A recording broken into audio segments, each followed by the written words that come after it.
Kumusta po kayong lahat, mga minamahal kong kapatid? Kayo po ba ay nawalan na ng pag-asa? Alam po ba natin, mga minamahal kong kapatid, kung ano po ang ibig sabihin ng pag-asa? Ang pag-asa po, mga minamahal kong kapatid, ay isang pagkakataon upang tayo po ay magkaroon ng panibagong buhay. Upang tayo po ay magkaroon ng panibagong opportunity upang magpatuloy sa ating mga pangarap sa buhay. Ngayon po, mga minamahal kong kapatid, ay alamin po natin kung saan po ba nagmumula ang... At ngayon po, mga minamahal kong kapatid, ay alamin po natin dito po sa aklat ng Biblia kung saan po ba nagmumula ang pag-asa. Dito po sa aklat ng mga taga-Roma, Kapitulo 15 sa talatang 13. Ito po yung ating mababasa.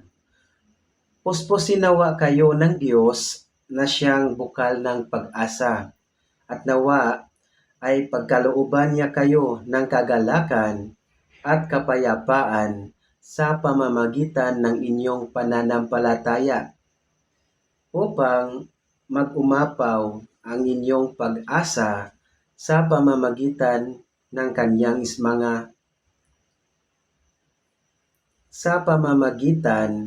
ng kapangyarihan ng Espiritu Santo. Hallelujah! Dito po, mga minamahal kong kapatid, ang pag-asa po ay nagmumula po sa Panginoon sapagkat siya po ang bukal ng pag-asa. At ito po ang ating mababasa dito po sa English translation from the book of Romans, chapter 15, verse 13. Let me read to you. Now the God of hope fill you with all joy and peace in believing, that ye may abound in hope through the power of the Holy Ghost. Hallelujah! Dito po, mga minamahal kong kapatid, ang pag-asa po ay nagmumula po sa ating Panginoon. Amen. Siya po ang bukal ng pag-asa. Sa buhay po natin, minsan tayo po ay hopeless or nawalan na ng pag-asa.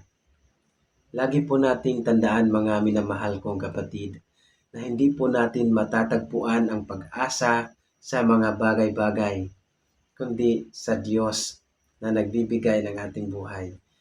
Hallelujah! Hanggang dito lamang po, mga minamahal kong kapatid.